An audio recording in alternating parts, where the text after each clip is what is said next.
Hearing none, I'll look for a motion to approve the agenda as presented. I'll make that motion. There's a motion and a second. All in favor, say aye. Aye. Aye. Opposed? Motion carries. Now we'll open up for public comments. If there's anyone who would like to discuss anything not on the agenda tonight, please come forward to the podium. Sure, are we on the agenda? Are you, yeah. Gary, you know this? Yeah, you're on for the, 4-hour, workshop, Okay. which will follow this meeting. Okay. Yes.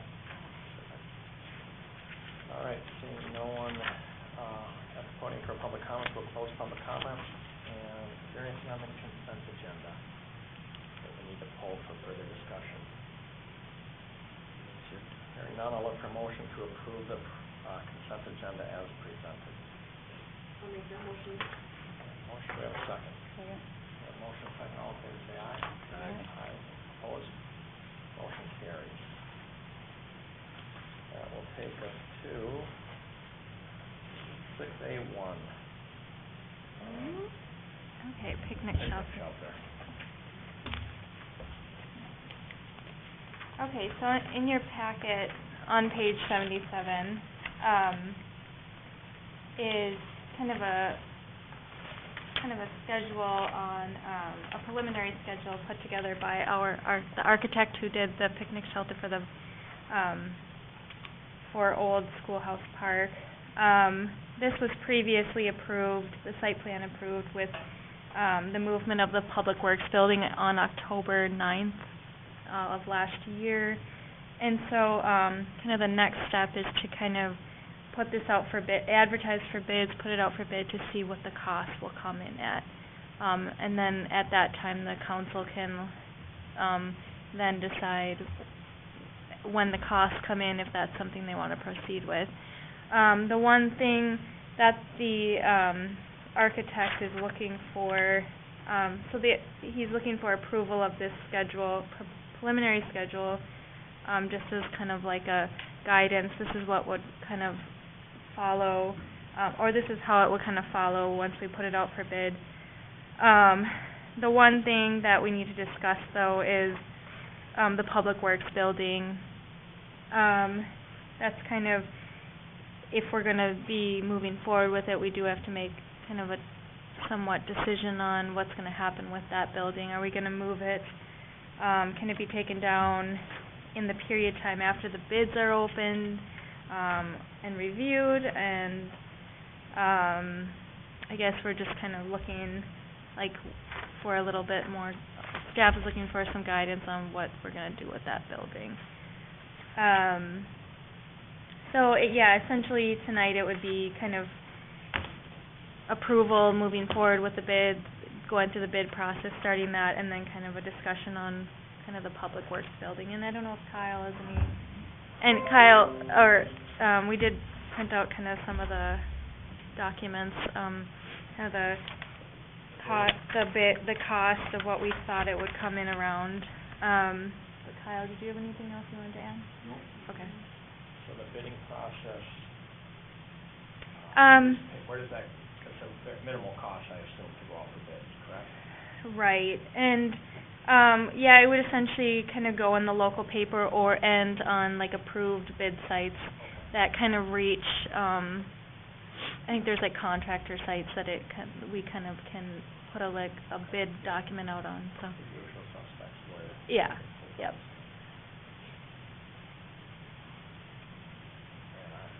I'm fine with the preliminary schedule until receiving the bid. I mean, obviously everything's got to go forward sequentially. Mhm. This looks fine if we decide to move that way once we receive the bid. That'll be something, obviously, I think some big discussion once that happens. Yeah, I think just to kind of get the process moving, that's why we're bringing it to you now. And also, I think if you don't get on top of these things, then it's kind of like if you get into the mid-season, I think it's harder to find good bids on contractors and stuff like right. that. So. Understandable. Okay. Kyle, how long will it take to move the building? If we get the bids in and council decides to move forward with this project, so we don't delay breaking ground on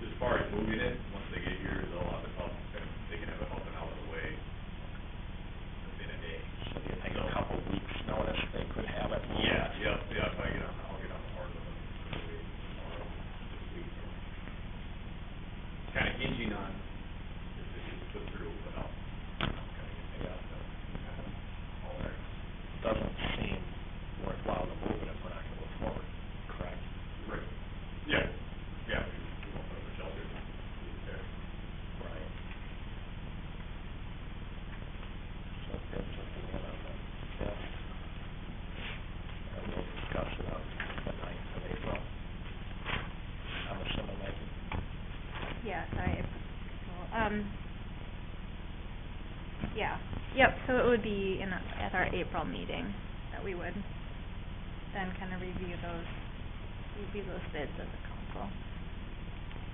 And they probably couldn't even move it until weight restrictions are pulled off the road.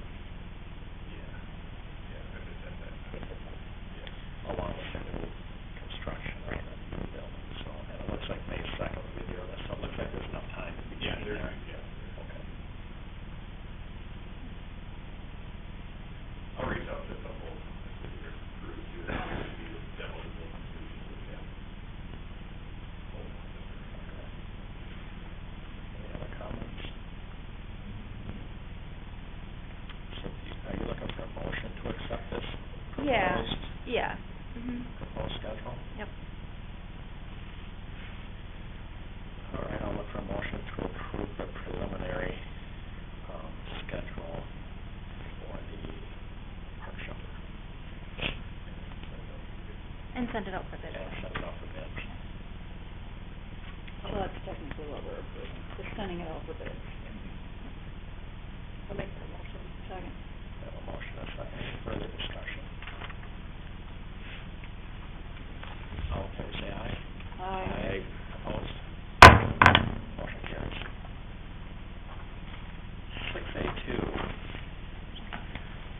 Okay, so, in front of you in the packet on page 78 is a resolution. So every year we do, it's my job as the city administrator to do a performance evaluation on the public works employees and the deputy clerk. So I did that evaluation, and I just have to say, you have a really good group of employees here. I think they're all very dedicated and they do a very good job. I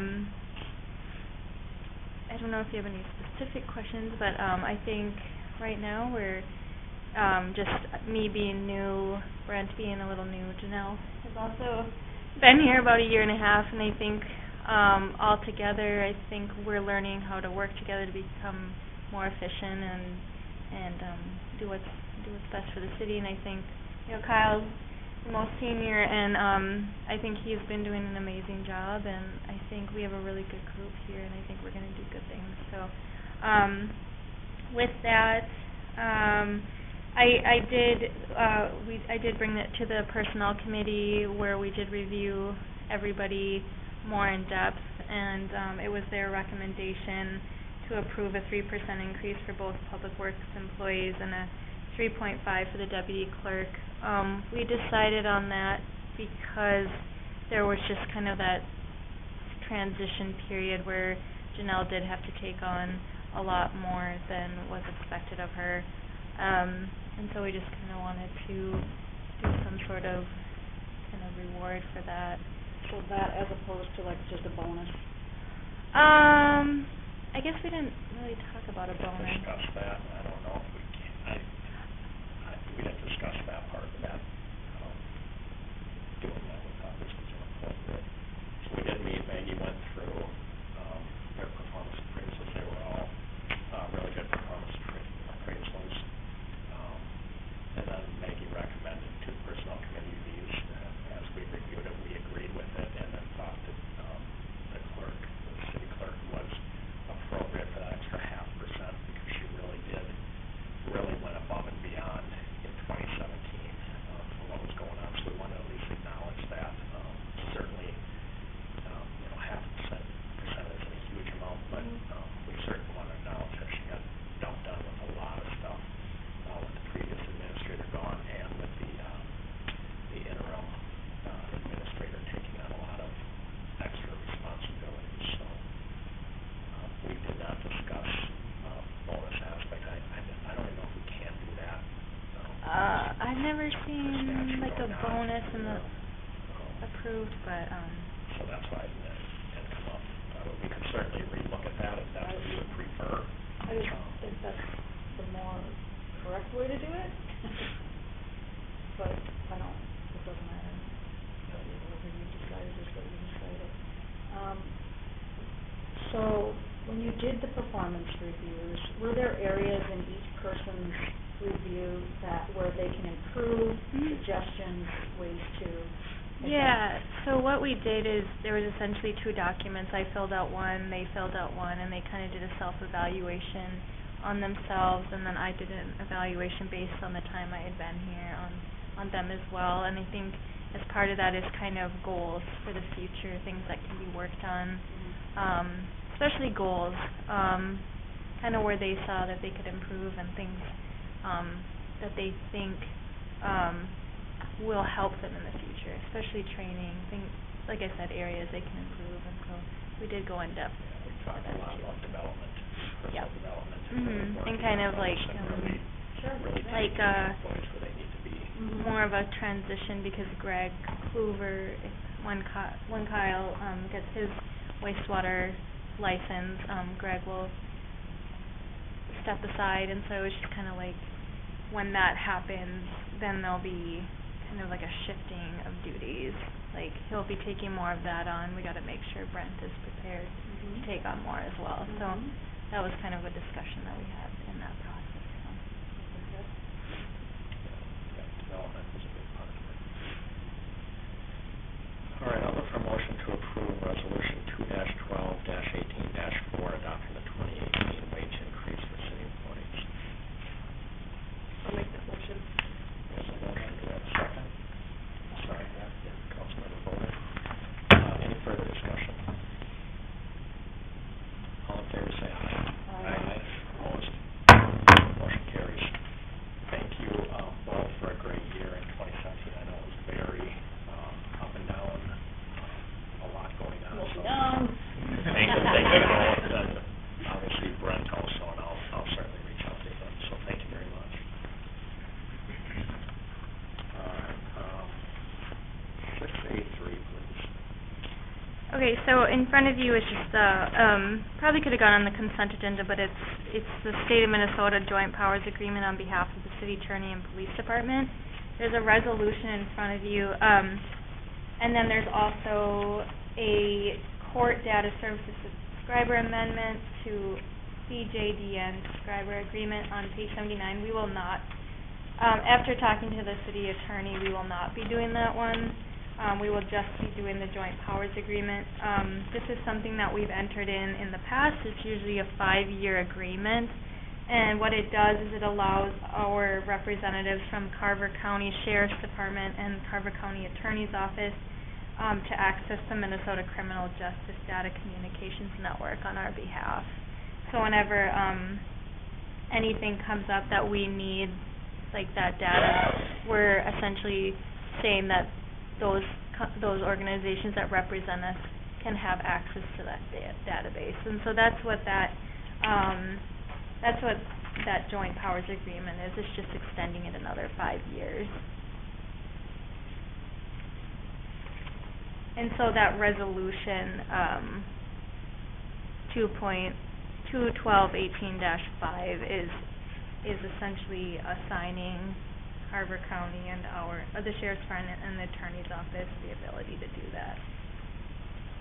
Okay, I understand the joint powers agreement, but what's the court data services? So that one essentially I wasn't very clear on that one either, so I did talk to the city attorney and they looked into it a little bit, and they said that hold on. They said that it's an agreement that they didn't feel that we needed to go into because it would, I think, it gives them something that would essentially cost the city money if we did enter into it. Hold on one second. And we previously... I don't think that I think that's a new, so they talked to the Bureau of Criminal Apprehension in Carver County's Attorney Office and agreed that the city did not need to execute the court data services agreement. That's essentially all that they said. They just felt like, so I can look into that one a little bit more, but I think we should maybe have Dave at the meeting. Okay. To explain it if need be, but Yeah. especially if it's one we have. The other one, the joint powers agreement we have entered into, the other one we haven't. Okay, this is, so it's brand new. Yeah, yep, and they did a review on it and said, they essentially just told me that that was one that they felt we didn't need to enter into. Could you just check on that? Yeah. As long Mhm. as we're not taking any action on this, and just Right. confirm if this is something we've been getting every year, Yeah. 5 years or 3 years, whatever the term is, and Mhm. maybe we've just never done it, and it hasn't come in front of us, to just follow up. Yeah, and the resolution just pertains to Yeah. the other one, Yeah, right. so Yep. we can always bring that one back if we need to, and just approve the other one for Okay, now. thank you. Mhm. All right, then I'll look for a motion approving resolution 2-12-18-5, approving the state of Minnesota joint powers agreement with the city of Mayor on behalf of the city attorney and police department. I'll make that motion. We have a motion, we have a second. I'll second. We have a motion, and a second, any further discussion? All in favor, say aye. Aye. Opposed? Motion carries.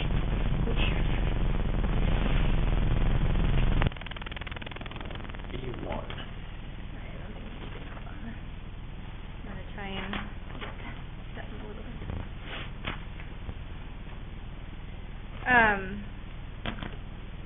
So B1 is a text amendment from the city planner.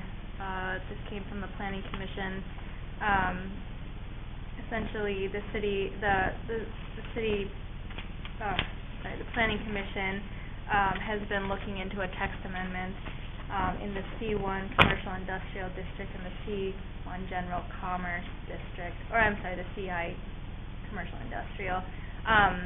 It's my understanding from John Anderson that a request from a property owner on 7th Street, a while ago asked to rezone his property, to a different category so that he would have more flexibility for that site. I guess with that discussion, John Anderson and the planning commission didn't feel like the property should be rezoned, but that maybe the allowed uses and the conditional uses in the commercial, commerce district and the commercial industrial district should be re-looked at to include maybe more opportunities. He felt like, ours was pretty limited and that, looking at other cities, they had more of an option. And so they looked at that last year. They held a public hearing in January just to kind of discuss the verbiage change, which is in your packet. It's in his memo, and then it also lists it in the proposed ordinance if you choose to amend the ordinance. The underlined version, I'm sorry, let me try and get to that page. The underlined is the new verbiage, and then the crossed out is the elimination. So you can see that they did add quite a bit of permitted uses, and then they did add, they didn't cross out too much. They did add kind of a bigger list of items for conditional and permitted uses. And so they did hold a public hearing on that and recommended to council approval of those changes for both districts. And if you look, I think this is the most recent updated map. You can see where the C1, and I apologize for not putting that in the packet, the C1 and the commercial industrial districts are. So were you able to get a hold of John Anderson today? Yeah. And did he give an indication why the property owner wanted to do this? No, I guess he's looking, I think he has his land for sale. He's just looking to do something with it, to develop it. He doesn't have any plans like currently, he just has it for sale. For potential buyers, obviously. Right. Okay. So what this is doing is expanding what you can do when you're zoned general commerce district. Right. Yeah. It's expanded the permitted uses. If you see, it looks like there were only 2 allowable uses before, permitted uses, and they, two permitted uses, and then they expanded the list,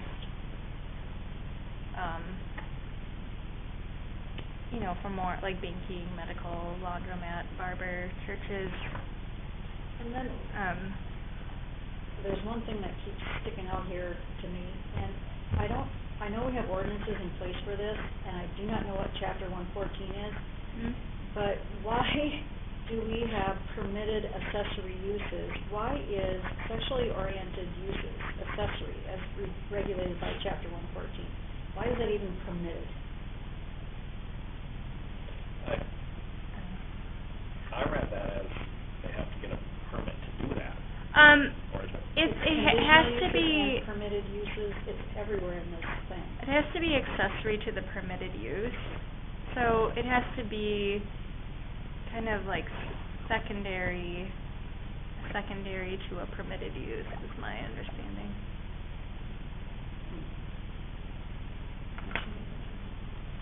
Can you page up just a little bit further, please? Okay, that's better. For intent, permitted uses. That's all I figured too, that, because the way that it was supposed to be in there, because then we're basically not allowing without a permit. We can follow up on it. That was in there. That was one of the parts I think it changed in this, and that's maybe something Right. we need to look at. That was existing language. Yeah, I noticed that. John's gonna start coming to more meetings when he has these sorts of things on the agenda, so he can help speak to some of these. Yeah. Conditional uses. I'm okay. I think it's pretty, moving I forward think, with the proposed changes, and if we have to re-look at that, and we can follow up with him. What does it take to do this now, to change this ordinance? It has to go. there's a attached ordinance amendment in the packet. You approve that, and then it has to go, so there's already been a public hearing on the text changes. It then goes into the newspaper, and once it goes into the newspaper, it becomes, Okay, so the financial burden is the newspaper, that's it? yeah.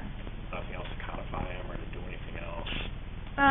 We do a codification every 5 years, Okay. so when we do it in a bundle. So we Now, have- because it's request from property owners, do they cover any expenses to this, or how do we handle that? This, because I think it was a planning commission item that they decided to change, this guy wasn't saying, I want you to change it, so he doesn't pay for it. I guess it was a planning commission decision to review it, so it is a planning expense. Oh, I read it as the property, the request was made by the property owner to do this. I'll have to check with John, but he made it sound like it was a secondary Those are conditional. kind of thing that came out of that discussion. Do you remember how that conversation was when you were looking at those? Did it pop up to anybody else? My understanding was the property owner requested that, before this be changed. Yeah, I mean, Okay. With the definition of permitted,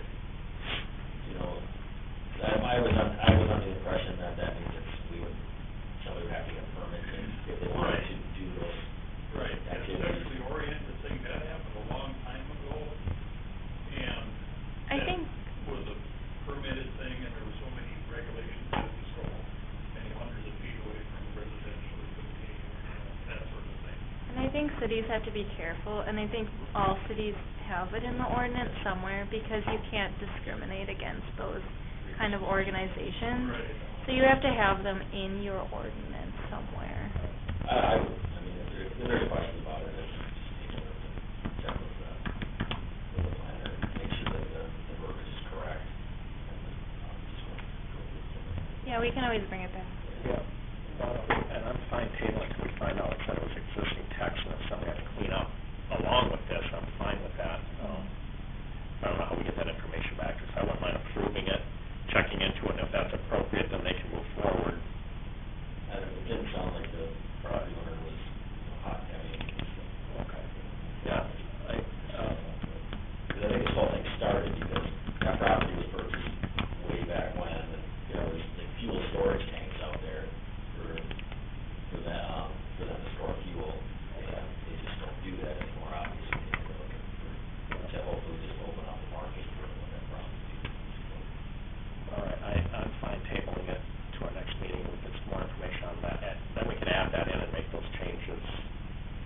Yeah, I think it would have to go back to the planning commission, if John feels that it needs to be. I'm sure John would have caught that and saw it, but, I maybe not. think you're right, I think it's just because, you have to, people have the right to open up businesses. Right. Get on the permitting process, and that's my understanding of that.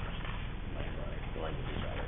And it's also under conditional uses too, but in order to get a conditional use, you have to apply for that too, I would assume. And then this is not specific to one property. This is gonna open it up to the whole, For everything. for everybody that's zoned general commerce Made a district. motion to table or would you table? I would do a motion. Okay, I'll look for a motion to table, planning B1 text amendment to the amendment title 15 on the land use. Second. We have motion second. Any further discussion? All in favor say aye. Aye. Opposed? Motion carries. And that will take us to B2. Yeah, and I apologize, John did provide a memo on this, and so I might have to defer to Eric a little bit.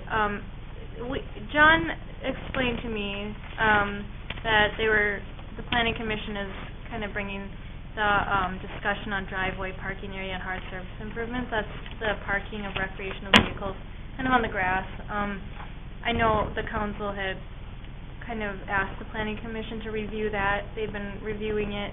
I think they're kind of coming to they're not really sure. It's a pretty, there was a lot of discussion at the, planning commission meeting about this topic, and, along with that is the topic of blight throughout the community, and, I'm not sure we were actually able to really make a decision that night as to what to do, and, the discussion went forward as to, what is the council's thoughts and feelings on blight, and then parking of, trailers or, boats and that on driveways, and, if we do make significant changes to the zoning ordinance, or where the planner was assuming that there would be quite a bit of enforcement cost that would, be coming down the line, because there's a lot of people that are out of compliance, or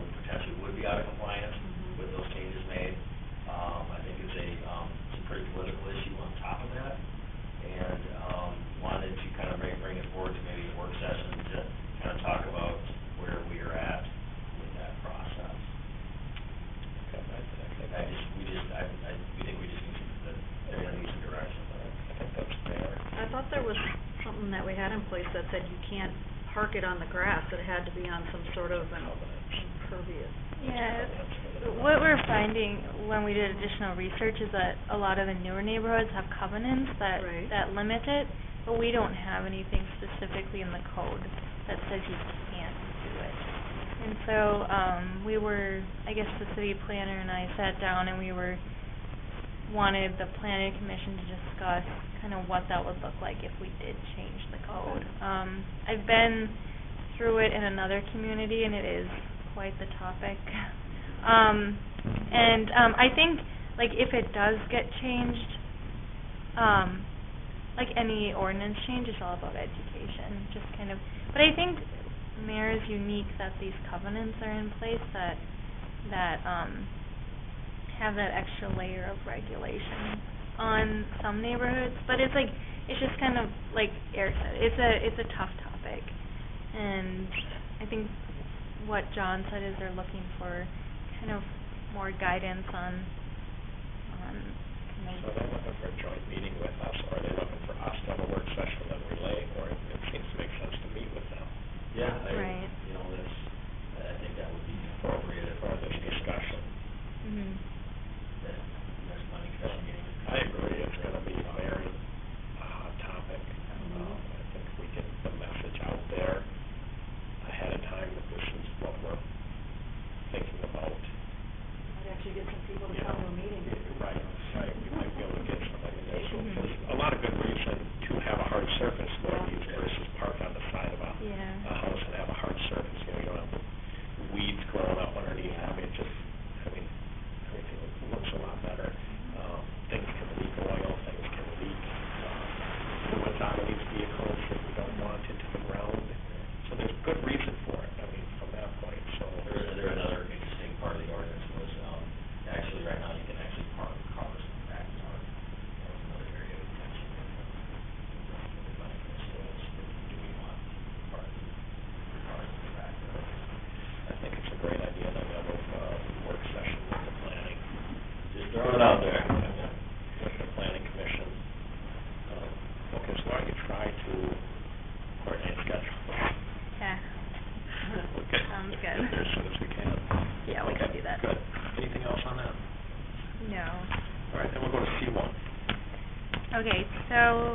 one, the fire chief did provide a, kind of a cost estimate for, this was something that was budgeted in their kind of capital improvements, their turnout gear replacement, which is done every 10 years. So this is just, from the fire chief requesting approval for them to go ahead with the purchase of the turnout gear. Looks like the quote's lower than what he originally budgeted. I think it was for. $100,000 budget, and it's $85,888.70.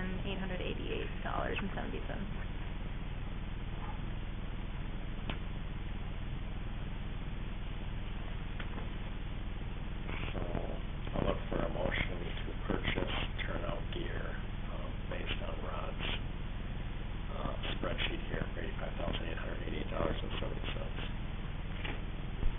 I'll make that motion. We have a motion, do we have a second?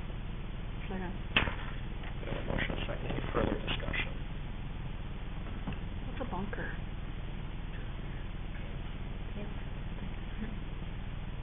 Pants with your coat. All right, no other discussion, all in favor say aye. Aye. Opposed? Motion carries.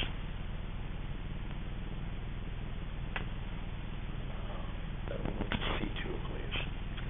Okay, so, in front of you is a resolution on behalf of the fire department, for the appointment of Scott Gustafson. The fire department is requesting that, the city approve him to start as a firefighter with the Mayor Fire Department, upon approval. Scott did pass all of the requirements for the department, and the fire chief is recommending his appointment. For a motion to approve resolution 2-12-18-6. So moved. We have a motion, do we have a second? I'll second. Motion is second, any further discussion? All in favor say aye. Aye. Opposed?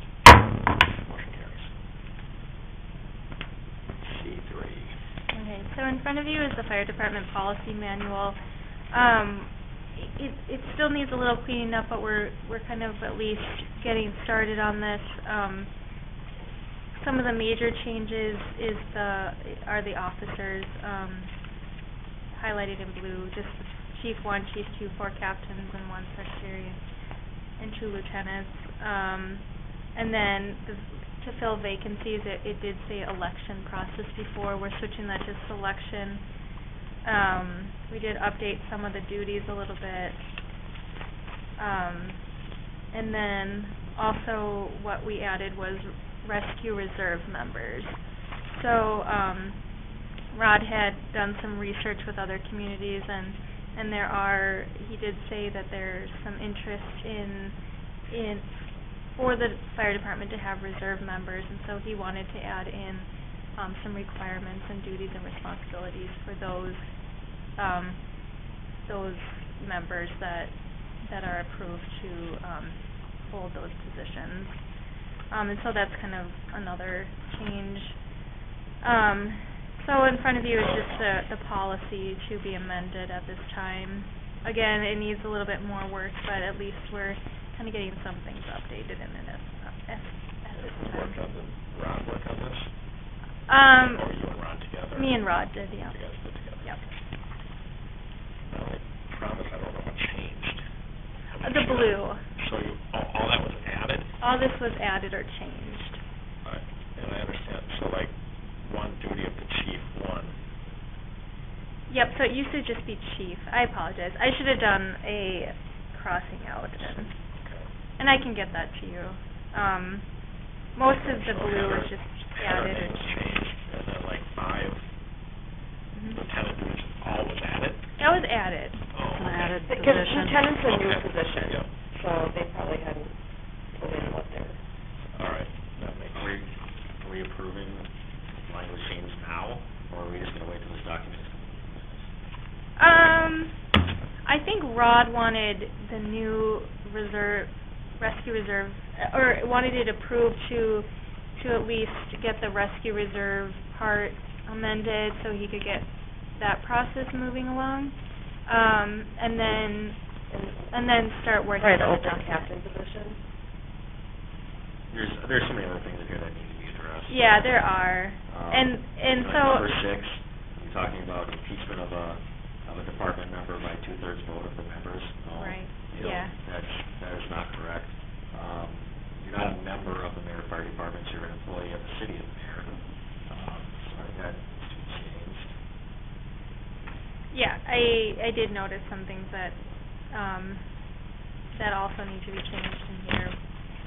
That's always been in there. This has always been in there, yeah. It's old. It's an old document, so. So they can't, how do they remove someone from office?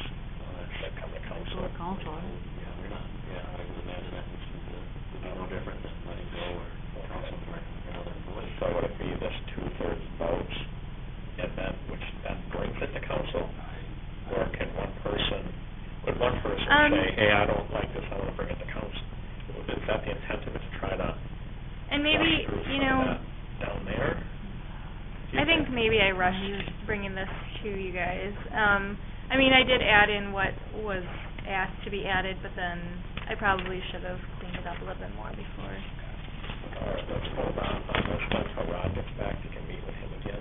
Yep. It sounds like he wants to move it along, so number 8 can be put in there, but I'm not, what is the rescue reserve member anyways?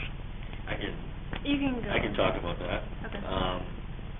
Obviously, because of my car crash in the sheriff's office, I can no longer function as a firefighter with the city, because I will not be medically cleared to be a firefighter. I can't.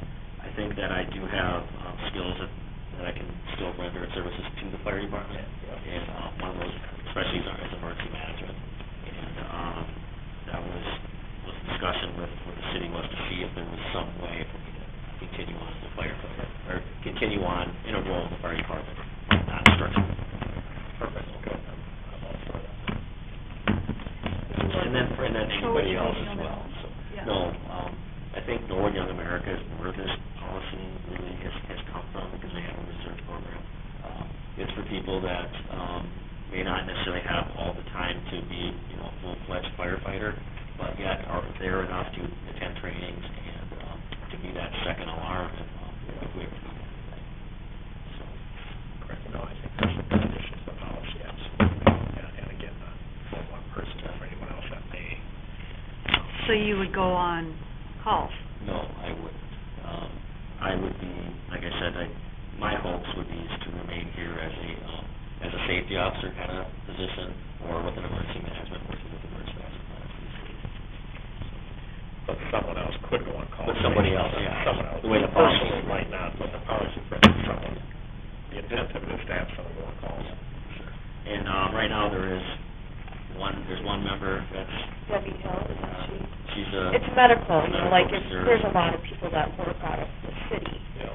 So if they could come during the day, and they would, she would more medical calls than a lot of times when we do structure fires.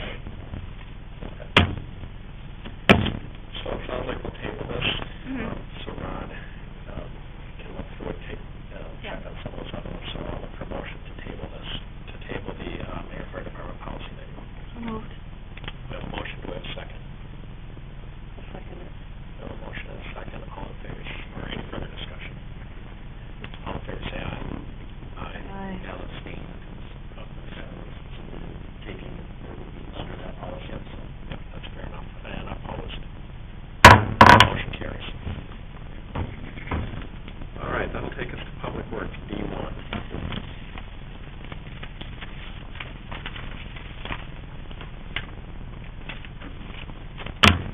Mayor, members of the council, staff is looking for a motion approving the replacement of the city's 2014 S590 skid steer loader.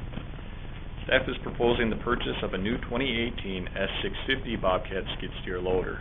The loader is due for replacement every 4 years, according to the Public Works CIP. The city's skid loader is one of the most important pieces of equipment that the city owns. Staff uses the skid steer for numerous tasks, including snow removal, park projects, lift station maintenance, large deliveries, and compost site maintenance. In order to receive the best trade-in value, the city needs to rotate equipment on a routine basis to prevent high hours and costly breakdowns. The skid loader that the city currently owns was purchased in 2014, it has about 400, well, it's actually 500 hours of runtime on it now, and is no longer under factory warranty.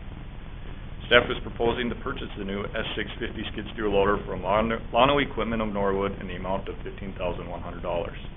The S650 skid steer loader is three sizes larger than the city's current S590 skid steer loader. Staff would like to move to a larger machine in order to have increased lifting capabilities, higher lifting capabilities, and more horsepower. If the new machine is not purchased, the value of the city's current skid loader will drop, and staff will have to deal with more routine maintenance overall.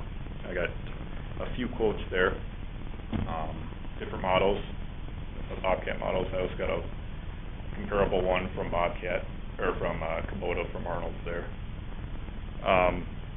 We budgeted $20,000 and it came in at $15,000. So, any questions? What was the purchase price of the current one? Purchase price of the current one, I have my memo.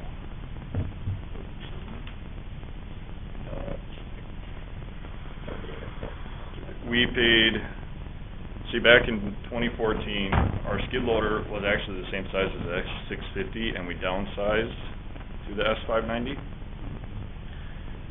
And we would like to increase it just because of we've been taking a lot more care of the compost site, and we're turning compost piles and everything, and this machine just has enough oomph in it to get those, to make it efficient to turn these piles and everything, and also to haul the brush and stack the brush. So, at that time, when I first started, I thought the skid loader was just huge for what we use it for, but now it's like, okay. The current one doesn't quite lift quite tall enough to get in the back of the big dump trucks, so you really got to get it up there. And this one would be much more easy to do that. We traded in the old one for $20,000, and we purchased the new skid steer, the one we have, for $15,000 or $16,000, call it. So it's kind of reversed. We downsized, now we're upgrading it. So all the accessories for the 590, everything will fit perfectly. Yep. I just told you this. Yeah. I'm not gonna have her. I wish I wouldn't. I wish I wouldn't have. Because I think, I remember too, when we downsized, we thought it would be easier to clean the sidewalks, because those... Yeah, well, yeah, actually it's nice because our winter tires are the same size, it'll fit on the new skid steer too, so we can use those tires. It's a little bit wider, but not much at all. So the wider bucket isn't going... It's not a wider bucket either, it's the same size bucket. Okay, so you'll be able to clean the sidewalks just as easily as what you do now. Yeah. Yeah, Yeah, get those out of the way, and that would be so much easier. It's going to be a couple years, isn't it? that's 2020. That is only a couple years, I guess. But then you'll want another new one. 4 years. And I'll tell you, I think this is, I'm glad to see this. I know we discussed this when we brought up this, the way we should be doing our equipment, keep that trade-in value. Even if we went with the S650, $15,100, that comes to $37.75 per year that we spent on the last one we had. That's fairly reasonable. So we Which brings it down to $31.46 an hour for the 480 hours you used it. So I think that this is definitely the way. That's with light snowfalls. The old skid steer, when I first started, I put 200 hours in it just by myself that year because we had so much snow. So we've had pretty light snowfalls the last few years. So, yep, it could have been easily close to 1,000 hours right now. But the 500-hour mark, I've been calling around, and that's kind of the prime time to do it. So I think it's the way a capital improvement plan should work too. It was in there, we budgeted for it, so I think it's awesome that It's giving you good numbers budgeting now going forward for every year, how much you need to set aside for each one. Right. It's 15,000, about 15,000 every 4 years. Yep. It's easier from that standpoint. As far as upgrading two-side or three sizes, I can't really speak to that. If that's what you feel we need, it seems like a big jump. It seems like either one, the one we had was so wrong, it should have come to us sooner to get a bigger one for you to help you with your job. Mm-hmm. Or it seems like a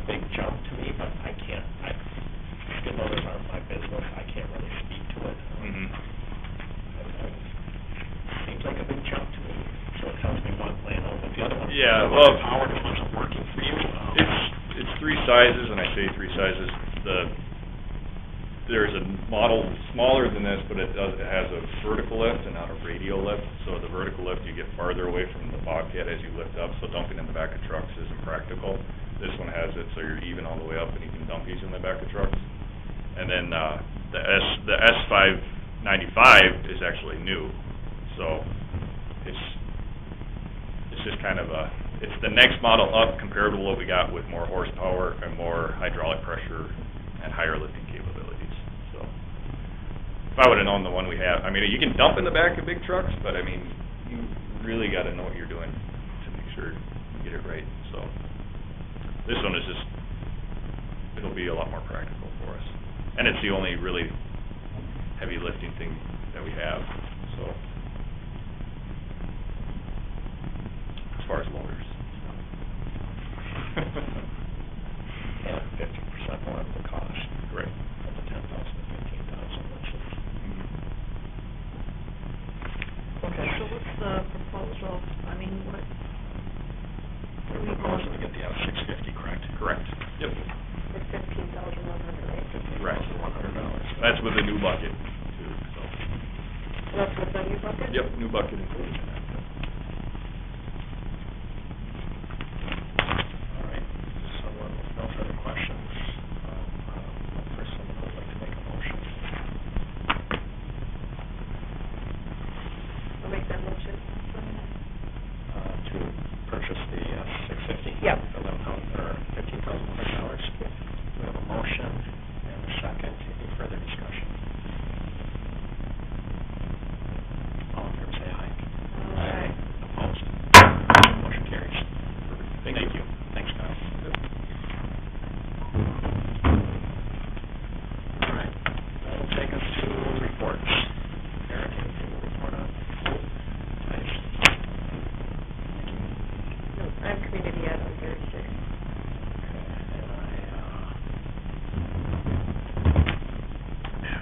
I'm trying to think where we skipped the last meeting, so I think we've had a personnel committee since then. You saw our draft minutes in there. Nothing major came out big of it. A big part of it was the performance appraisals. And everyone saw the draft minutes, and there were any questions, so yeah, it seems so long ago. That's a snowstorm. Yeah, right. All right, yeah. Question. Yep. When you, report that 10% and you put it, Yeah. 5,000 of it in park equipment, Mhm. how does that work with the park board's budget? Because they didn't budget for that 10%. Right. And that was something, so I did, I was looking at what we did in the past, and so I based it on the algorithm that we used in the past. I guess I assumed that that's kind of where we put those items. If you want them somewhere else, we can definitely do that. Because I looked at last year's and the year before, it looks like we've been contributing to, the drug task force to pay for their services, because that's a approved item that we can spend the money on. And then Did you ever run it past the Dan? I did. My understanding is you're supposed to do it the year before. Like, so the money that you raised last year goes towards items from last year. And so the money is then put into funds for the previous, That gets to reported in cover, March. right, that gets, yeah. Otherwise, I think if you want to, and I can clarify with her, I think you can save it from year to year as well. Yeah. So what I'm saying now is that the park board should end up then with about $5,000 extra to work with. Right. Because if that's where the city is going to allocate that money, then they didn't have to use their budgeted money or their tax dollars to pay for that. Right, and I guess, maybe that's something we can talk about, if that's where we want to be putting the money. I just, said it went out the historical on what was done before. That's probably not the best method of how we use it. It should actually be, yeah,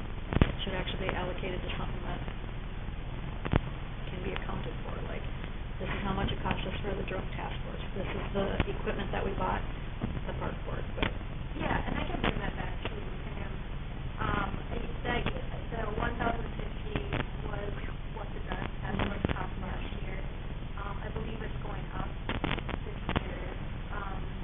So then, I can find where we want, like, I think it's just a general park, but. Sure.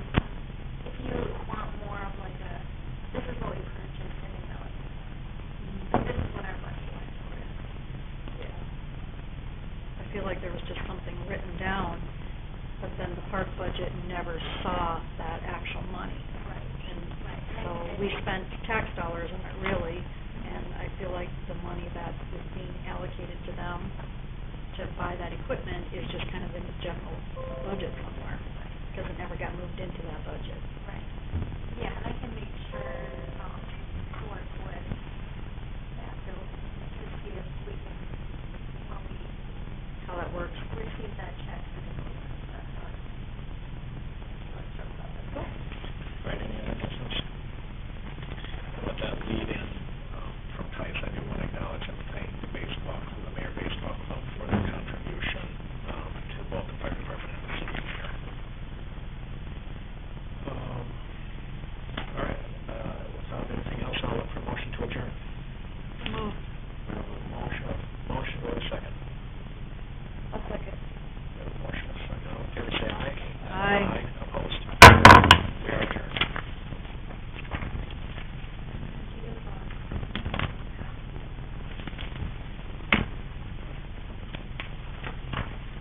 And then we'll just jump right in, if you want to pass those down.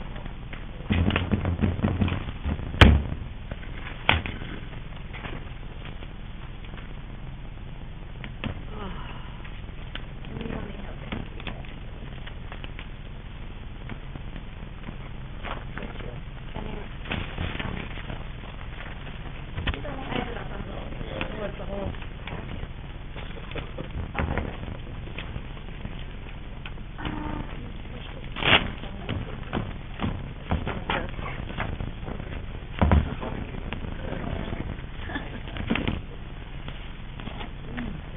All right, we'll call the meeting to order, the city council workshop. And let's start right off with the dog ordinance. Oh, sorry. Sorry. Computer working good for Let's us. get started. We have a couple of things, Robert. Here. So we have, some residents that live in town that kind of have a unique situation. You can get up and kind of start, and then I'll kind of go into what our ordinance states and kind of. My daughter and her husband. If you don't mind, if you could turn that on and then just state your name and address for the record, please. Carrie Zimmerman, 1605 Pinecone Lane in Manor. Okay, thank you. Okay.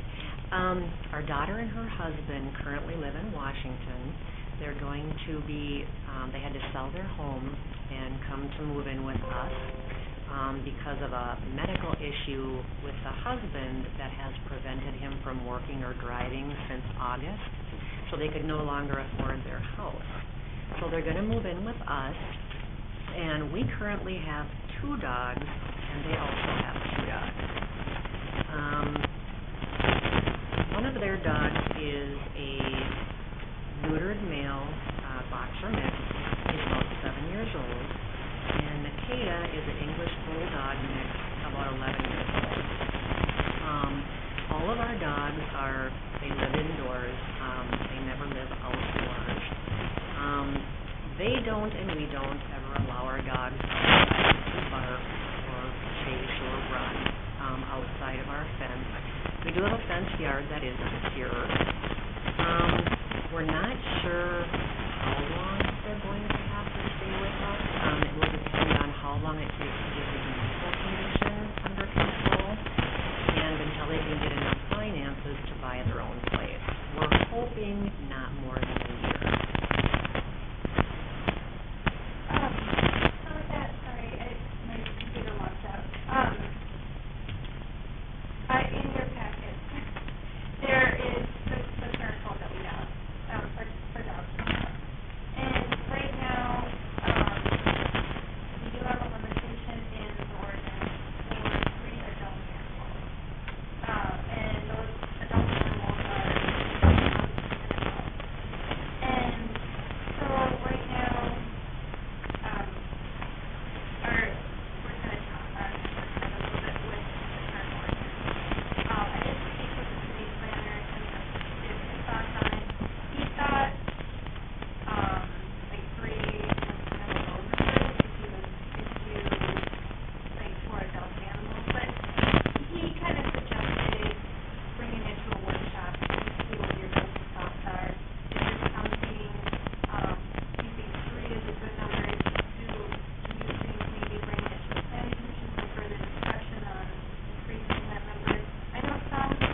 Yeah, exactly. Because there's plenty of houses in this city where people have a lot more dogs than they're supposed to. Yeah, we're Some of the jumping neighbors have right. issues with them, and some don't. Agreed. Thank you for being responsible. There's a couple things responsible, and as far as I'm concerned, we're not supposed to be catching anything. So, Two of the dogs, they're not in real good health, so. My view is, we've had it 3, I'd say we leave it 3, I don't think there's a reason to change that, but I like the idea of putting some sort of exceptions or variance for hardships, or for these sorts of things, or if someone's parents pass away, they have now, and someone has to take input, that happens before, I mean, there are certainly reasons for this, if it's a homeowner, and they have to go to their own just because they want to, that I don't think, but I think for these, I would like to write it, to give some exception or variance for council's approval. Probably with still getting them licensed, and with the understanding if it does become an issue, when they have to deal with that again, and come back and talk about it, if neighbors are, if their dogs are getting out or barking, or everyone says their dogs don't, but, I'm certainly open to something, I think that would be good language to add in there. So can't we do a variance to any ordinance that we have? Does it have to be written in there before we can do it? I don't think you can do a variance to anything. I think zoning is different than general code, like you have to have a specific, or I usually just keep it conditional, because like even in your zoning code, like there's, and you have to follow zoning, and anything outside of that is prohibited. So it's kind of like, I don't know, my understanding is,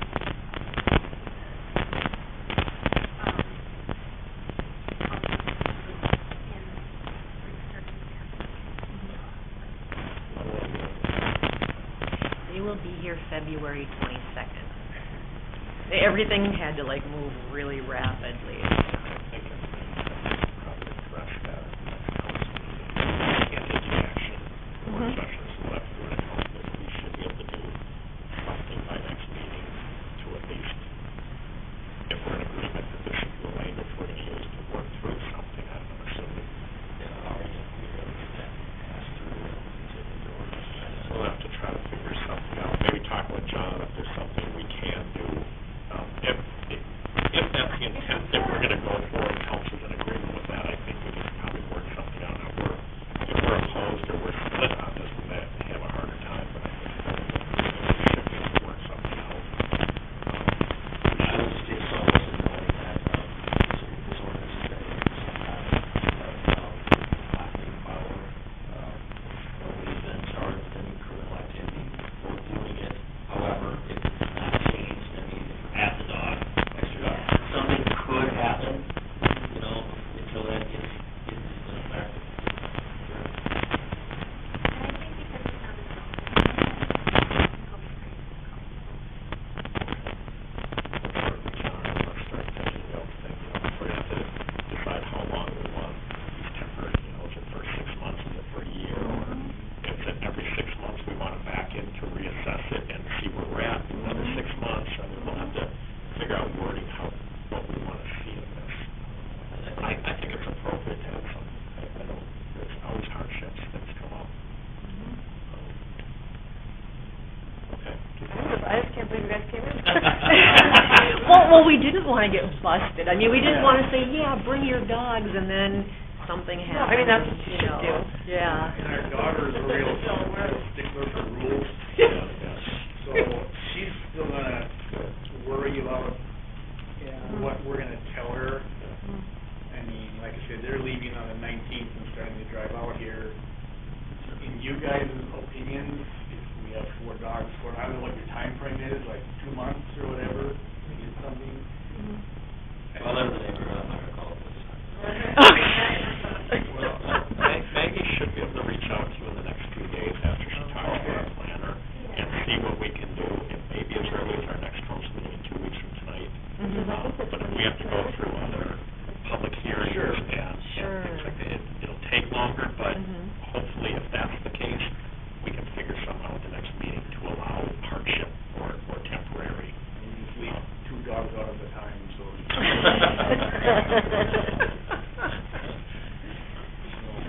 I don't have a problem with the way that we're probably gonna change it. Okay, so yeah, maybe you'll be in contact on it, and then we can either start working with John, start working some language, some proposed language to add some sort of temporary or fairness language to this. Okay, well, great, thank So you. we should come back the 23rd, or?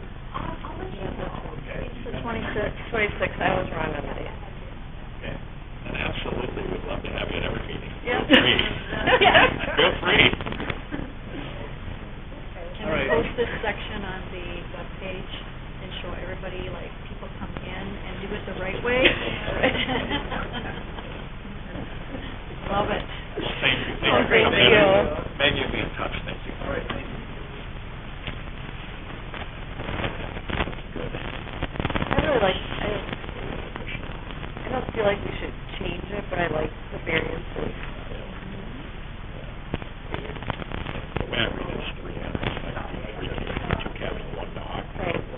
Then it seems it should be changed. Like less than 3 dogs is a lot, So, put wording in there, what qualifies for a variance.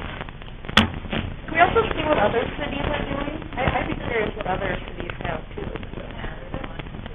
Well, we have people that are fostering dogs, and they've done it for the last 10 years, and they have, at one time, they're probably 6, 7 dogs. And some of the neighbors have complained about that. There at the time, but over the fall, we have some, but, because movies, we talked about before, that's maybe, that's just because I don't recall. I wasn't, yeah, those are things we don't want to really, we don't want to stop people from fostering dogs either, but when it becomes an issue. Foster 4. If it's going to be an issue, they got to do something about it.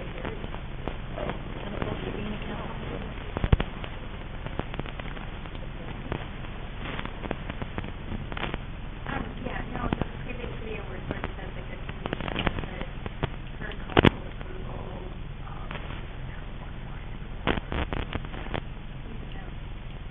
yeah, one more. I can find the language. I think everyone who's on the city can't do this. Yes, then that's. It's going to have to stop. Yeah. Do we want to vary from our ordinance just because someone wants to get another dog? Conditioning variances to be because of hardships or things like this that happen. As a parent, this would be a hardship. But if someone comes in and says, we bought a puppy, are we going to give everybody a variance? I think there's a lot of people that have more than $3. Or they might have And a 3 time limit. cats and a dog. I mean, because I already have 2, so it's like I have a cat and a dog, so I'd really only be able to have 1 more dog. Or cat. Okay. I know there's people that have a lot of, a lot of cats. All right. Well, we'll start working on some Right, my language. cat's both sides. Work on some language, see what our cities are doing. And go from there. All right, community center. Anything else on? No, that's it. Oh, real quick, and I'll talk about that just because there was some Facebook posts and I was asked to comment on it about people not picking up after waste. Seems to be an issue again. We can maybe put that on the Facebook page or remind people. Their neighbors are getting upset about it.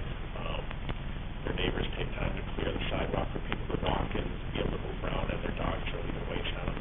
We could, I encourage people to come into the meeting. Trailers full of it. I encourage people to come to the meeting, and they did, and someone specifically asked me to comment on it, so I did. Typically, I don't on some of those Facebook I'm going to go rants. over that there. So if we can add something, that would be great. Well, I only have 1 bag and my dog goes twice. I do come back for Yeah, it. it's Like, back. I have to go home and get a bag and come back. Right. Which I do. I'm like, how can you go twice? My dog did that once, and I was like, and I went again, and then I got 3 done. Community center policy. Okay. Vendor current condition? So, I was looking at our new policy that we wrote, and in the previous policy it had, and maybe this one is not issue, in the previous one there was a vendor stipulation that said you could only go with local vendors for your, like, weddings and events, like, I think House Bar and I don't know, we did get somebody, I think there was a wedding that informed me that they wanted to go with somebody else outside of the city, and then there's another vendor who emailed me saying that he was lined up for 2 events. Noticed that in the old policy that we don't allow outside. And so I guess my question. For alcohol? No. I thought it was just alcohol. Right. There should be alcohol, you can go with anybody for food. I'm assuming for alcohol, they wanted to use, Locals. And then we knew that they were licensed. I'm assuming they wanted to use local liquor license, because we permitted them. We allowed those, we've done the background checks, we did what we needed to do, so we know it's a city. And we know that they're insured, they have their own shop. So I'm assuming that's the reason.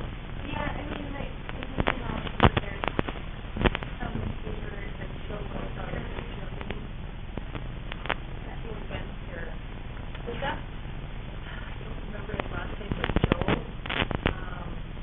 with New Germany Theaters, I believe, right?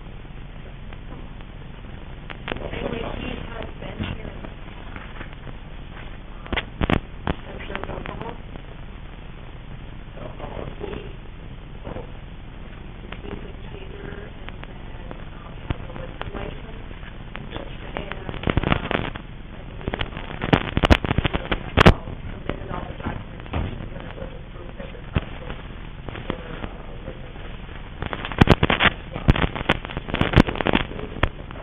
No, and I have given the old one. I realize that I don't have it anywhere in the new one, which is what we approved, and so I guess my question is, do we re-add that in there? Or are we okay leaving it as a new policy and not doing? I have a liquor license for the city of Victoria, but it doesn't necessarily mean I can put some alcohol there. It's the city that's issuing the permit, right? So I mean, I can't get a liquor license here and then go sell beer in Minneapolis. But they really come, No, they have, but they really come from the have to state. apply for the liquor license to the state. So they have their liquor license, that they can use, but, 'cause it's a private event. The thing is that for some reason the city, in our policy, said you can only use local vendors, in our old policy. And And I don't recall why that was. Can you check into it? I mean, can you ask them first, make sure it's acceptable to do that, which I'm assuming it is if they're state liquor licenses, but. yeah, and you can, we approved the licenses, Yeah. and I bet it was to keep it local, if you want to support local business. I don't think that was part of it. You don't think so? I know that was. Oh, that's part of it. I just, if there's somebody who is having a wedding, like, I guess part of me is like, do we want to limit it? So If they have a caterer that. So if Knuckle Heads was gonna do one, they'd come in and bring in the liquor and use their license, do we ask for a copy of their license? Because we know we gave it to them, right? So, but if someone else came in, we would have to get a copy of this, correct? Or is that how we would do? I mean, how would we know if someone from Victoria, if Lloyd's wants to come in and serve, how would we know they're approved? That And they that have a they have liquor, the proper dram how do shop. we know they have a liquor license? Because you have to have an off-site dram shop, which I'm sure a caterer might, because you go off-site, but. I don't know enough about it either. If you can check it, I don't. Be able to have a license here. I don't mind changing it. If there's certain people who would rather have, I mean, I'm not opposed to changing it, but I think we have to have the right. Comes up here, they have to have a special policy over here. That doesn't include the policy that we have up front.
our, insurance company?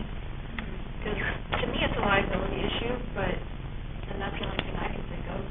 Keeping business in town, and is there a liability to us if other people start coming in here selling? Okay, yeah, I can do a little more detail on that. Right, but I would think we could put that liability on the applicant somehow. Well, they are liable by signing the they have to sign that they would like to call it. Why don't you look into that, check with the lawyer, check with maybe the licensing, state licensing, see what they say, or call some other cities, call Waconia, see what they're doing. Yeah, and the insurance agent too, and see what we can find out. I'm open to expanding, I don't have a problem with that, it sounds like And something I'm all for the year. about supporting local business. But I can see, like, if somebody So wants I to. don't, we should limit it. Well, we should, We yeah. can't make people only, or shut, just make them do that. It's probably still somewhat not local to mayor, but somewhat close. Right, yeah. You know, but I'm not coming from Bemidji. Right. Okay, community center event, number 5. Knuckleheads. Like a lot of more. He just requested to be put on the agenda, but I think he wanted the council to have a discussion about, him having an event this year, at the community center with the band and alcohol, and he wanted it to be a public event, and so, like, open to the public, and so, I mean, I think he had had some discussions about how he actually might want it out, on the, where the car show is usually, like, he wanted to maybe put up a tent to do it from there, close the street, but then his backup plan was a community center, and it would be a public event, and then he talked about it being part of community festival. yeah, but it doesn't. So what are we talking about? What are we discussing here? I don't know. He doesn't know. He wanted,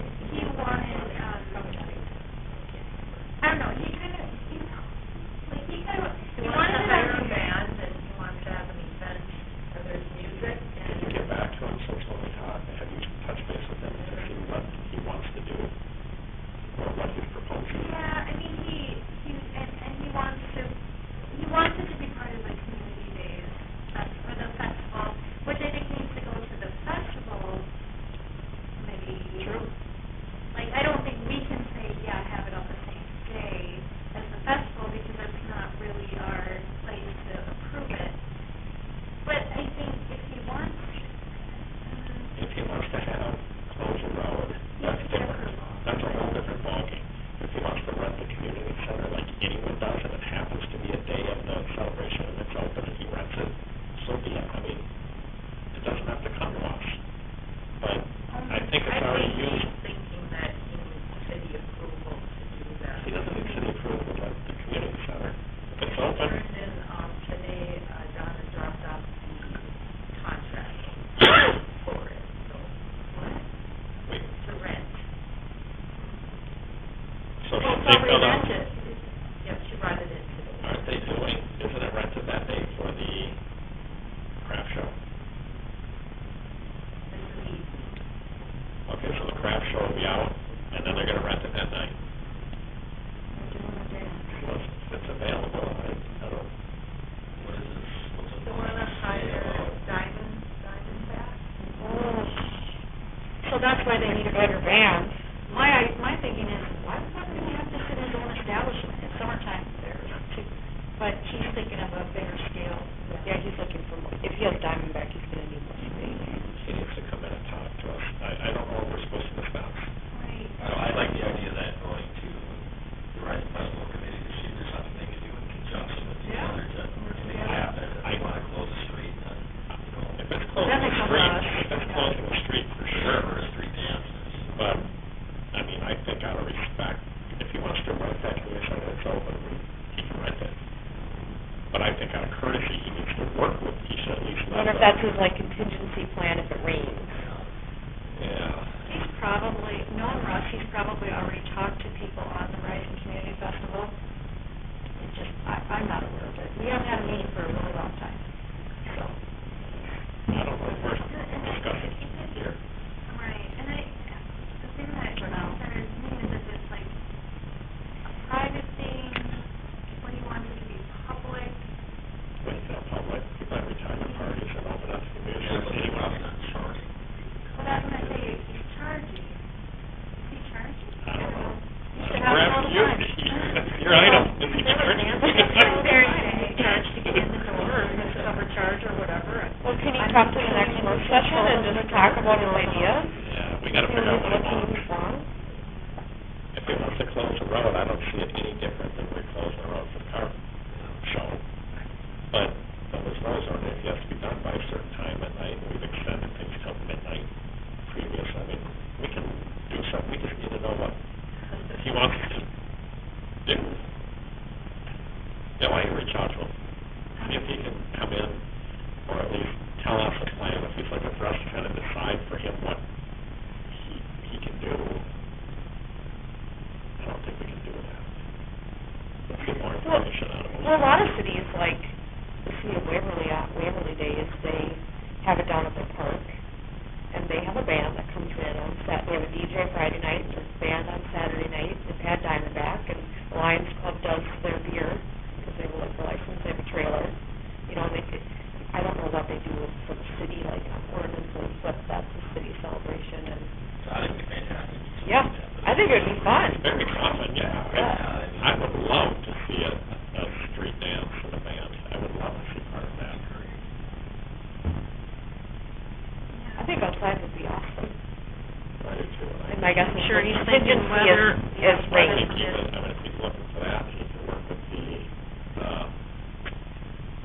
Rising Community Festival Committee. I think even in our park, but I don't think tent would be fine.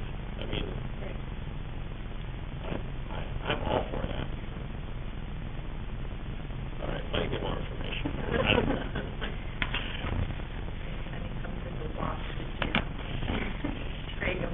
Yeah, do Oh, he just something. lost inside. All right, 1344 Evergreen Place. Conservation all over here. Mr. Miller. We pay our bills electronically, you know, you've got my email, but, electronically to US Bank. For some reason, the city of Mayor cannot accept ACH payments, usually they send everything electronically. So they have to cut a check and a half. We had two ladder bills that were late, one was Monday, one was 3 days, something to that effect. I contacted my bank, and they're usually the ones that, take care of any late fees because of the mistakes made on their end. We process, we put them in on time. The bank sent a letter to the city, and I sent an email, carbon copy to the mayor a couple times on the issue, and, the bank tried to resolve the issue with the city. I got a copy of the letter that they sent to the city, and they say, we realize there was a mistake made, it was our mistake at US Bank, would you please forgive any late payments? The city, for some reason, did not have that letter. I stopped up, as you guys said, either didn't have it or you couldn't find it. I don't know where the lack of communication, with the bank or not. I came in on the 17th, January 17th, and, was asked to have it put onto the council because, the bank has closed the case. There's been no correspondence back from the city, so they consider it closed. So I have late fees, and then there's probably additional late fees because the other late fees weren't paid, or that's about $23 worth of late fees. My frustration is that the bank is telling me that they did what they tried to do, and that, the city never responded back. I called them, and like I said, they said it's so far back that they've closed the case, and, they will not refund it. Do they have the dates that you put that the checks got to the bank? Absolutely. And it's my frustration is that with a couple of emails to the city, I had not heard anything back from them.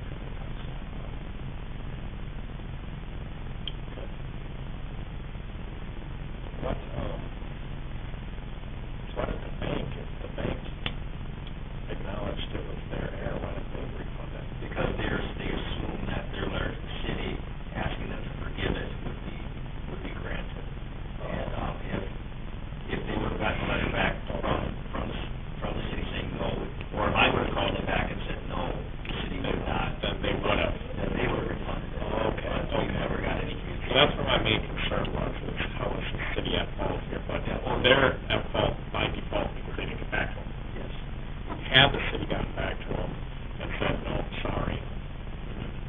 they would have refunded you, got it, and we didn't do that. No, I sent a couple emails, and never heard Well, back we from did, anybody. we got the emails. I don't ever remember getting anything from the state, so, but I don't know, I mean, and I think we did, our Can we policy. confirm that? How can we confirm that? I can ask them to resend the letter they sent me. I got it, and it was addressed to the city as well. Oh, it was. So it's for the city, you were copied on it? Yeah, they got it. I just read it. I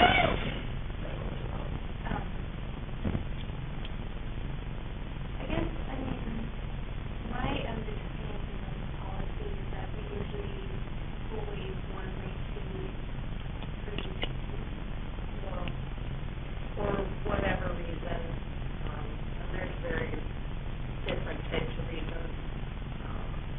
Usually it's one, like, okay, this time we'll waive it, and then from there on going forward, there's just no waiving it, and fortunately, we've already waived your late fees, for a prior issue. Yeah, again, that was another bank issue. Yeah, so. But had the city would have either responded to my two, or maybe it was 3 emails that I copied the mayor on, I could have forwarded that to the bank, and then they would have taken care of it. The problem is that there was no follow-up on behalf of the city. I had to come down, I believe had I not come down here and asked about it, this still would be taken care of, and it's partially my fault, because when I got my bill, I subtracted the amount of the late fees, because I was waiting for somebody to get back to me, and nobody has. And to be honest with you, I wasn't going to say anything about this, because the last thing I want is my name, on Google somewhere to see that a city council member is not paying his water bill on time. We have a local media here who's taking notes. I'm embarrassed, and then to not, I'm not expecting any, favors or anything. I shouldn't get anything more than anybody else. But if you're not answering my emails on a question, how do we know that emails are not getting lost for other people? And believe me, I don't want to say you guys aren't doing your job. You're doing a fantastic job, and I know you're busy. But nobody had the time to say, hey, I don't even know that nobody even responded back to me saying, hey, we've even received your email.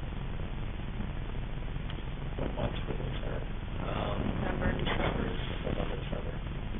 Okay, so you send a check to the bank? So it's electronic bill pay. You go online, set up, and they usually what they do is they send an electronic. Make sure they send an electronic payment to most billers. But for the city, they can't. So they mail a check. So they mail a check. They mail a check. So will you have an accounting of when you transferred or when you paid that bill That's electronically? why they have it. That's why. And if it's before the 10th, I don't have a problem waiving the late fees. Isn't it the 10th to cut off? Yeah, they probably received, one day they received on the 11th, and the other day it was the 12th. So it's a matter. The city, not your bank. Yeah, no, the city received them on those. Yeah, I ran into the same thing with our garbage collector. I was paying online, and I don't pay enough attention to my bill, and also I was getting late fees. And finally, after 2 or 3 months, when I realized that my bill was more quarters, I called them and said, what? They said, no, if you have direct deposit, it goes there. They can't allow it to make the direct deposit. They have to cut a check and mail it. And all of a sudden, I was getting late fees because they were coming late. That happened. Christmas. So after the first month it happened, and you noticed it, how did it happen again? We called the bank back and say, what's going on with this? And they said, well, we'll look into it. So the bank did it again. It happened again. The bank did it again. Yeah. So, okay. And at that point. Because it had to mail it, so it takes So a now day to we're 2 days. We're scheduling it to be, a good week before the check is even due. So I you think my last check rectified to you guys came on like the 1st, so. Which is not good, but they're late on the 10th. Yeah, if I can see something from the bank that says it was given to them or released from them before the late date, I don't have a problem. I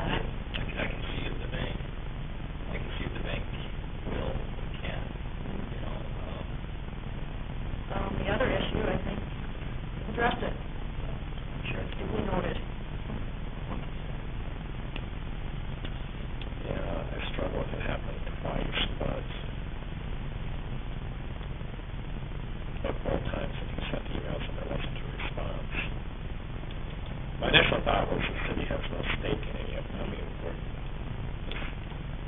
if your bank doesn't accept it, that's not our concern. However, if we responded back to the bank, or responded back to me, or responded back to you, So we would, yeah, so if the city didn't respond, and they should have.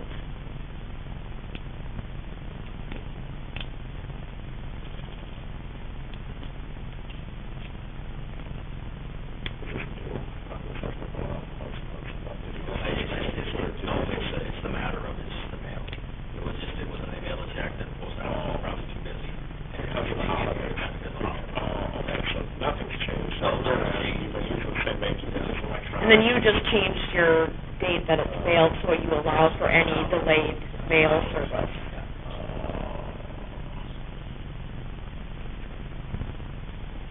Because it's cheaper because you don't pay the stamp fee. Yeah, there you go. Well, no, I do the same thing. Yeah, absolutely, I just have to write a check. Check later. Well, I get checks like that for paid for invoices all the time from our clients. Those stamps before the date. Well, I couldn't tell you. I couldn't tell you what was postmarked. We'll have the check, we have a copy of the check, you know when it was cut. Oh, yeah, if you photocopy the check, you'll see that the date that the check was dated from the bank.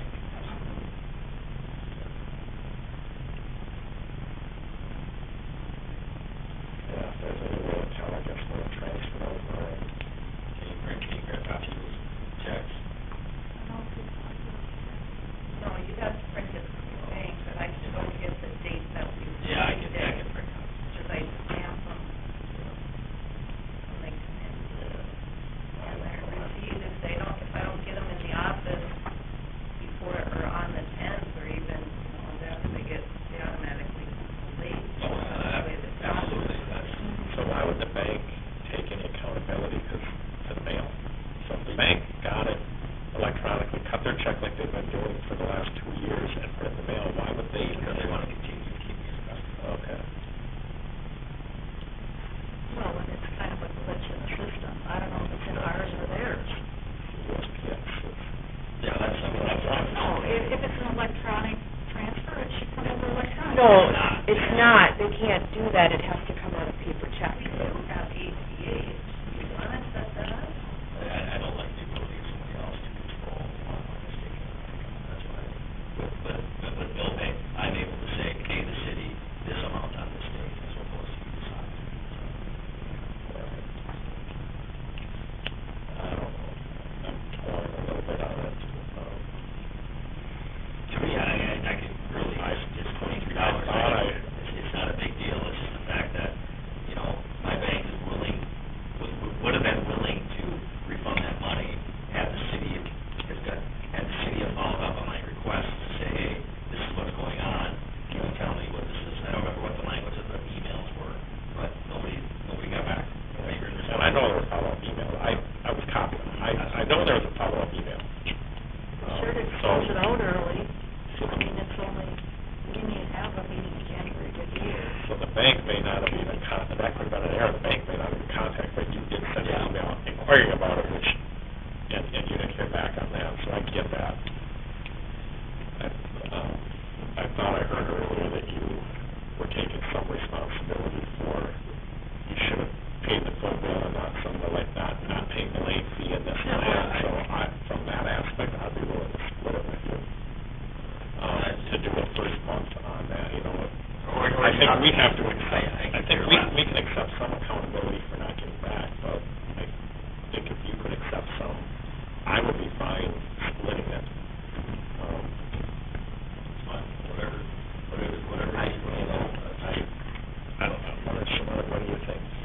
Well, I don't think we can decide here. You're going to have your family or wife come in and get up to the podium like everybody else does. Make sure your kids are cute, sad looking.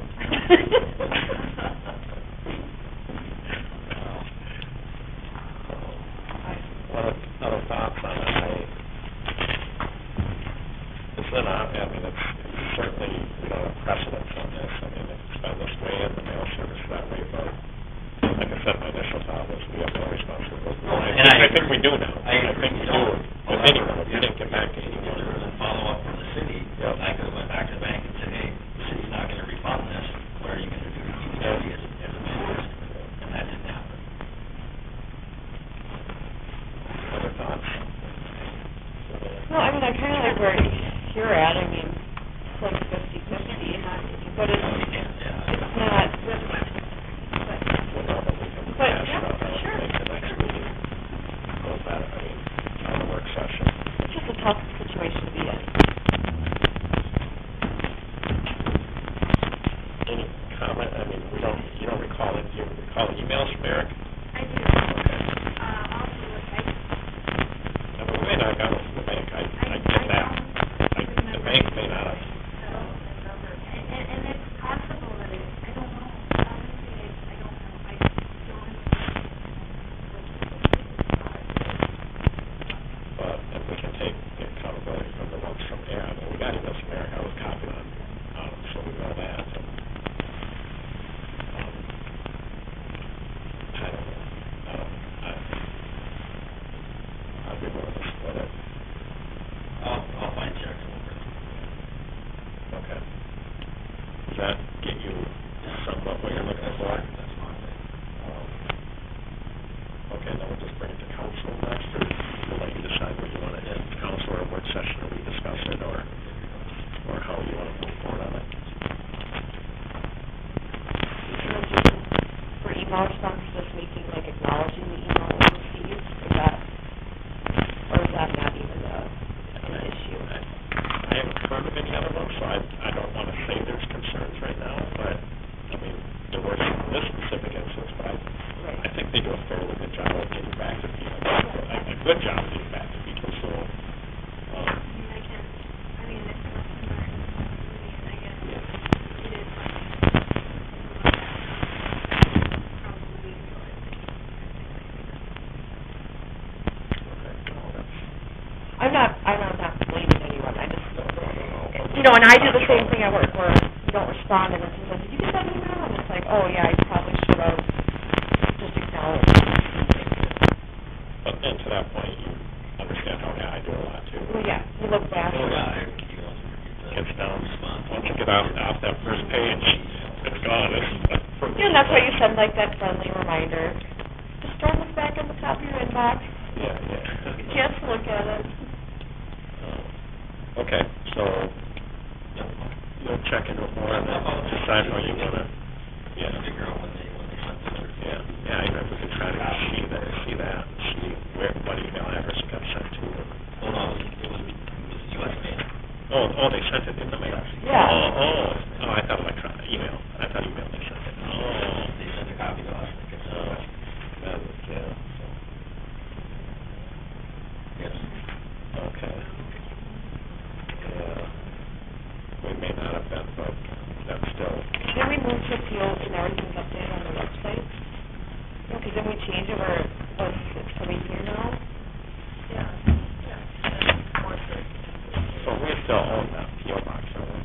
Or we don't, but the post office should know where. The post office will, ship it down to Minneapolis, and then it gets yellow strips, and then would probably come back, but probably.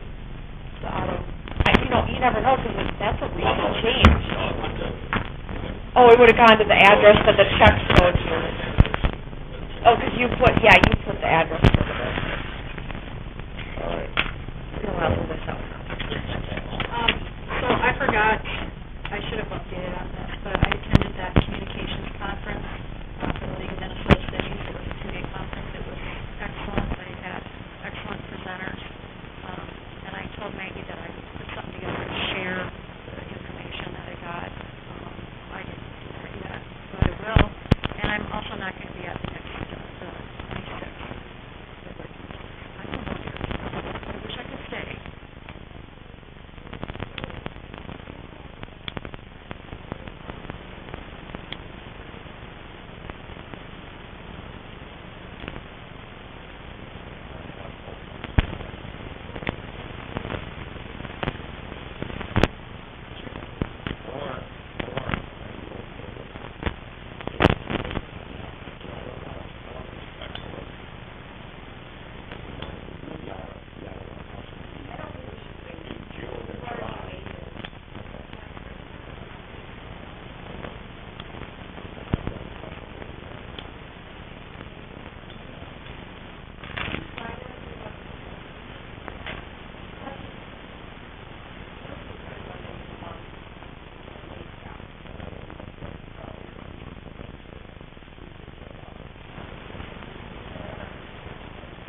that's right. Thursday? I'm okay Wednesday, Thursday, Friday.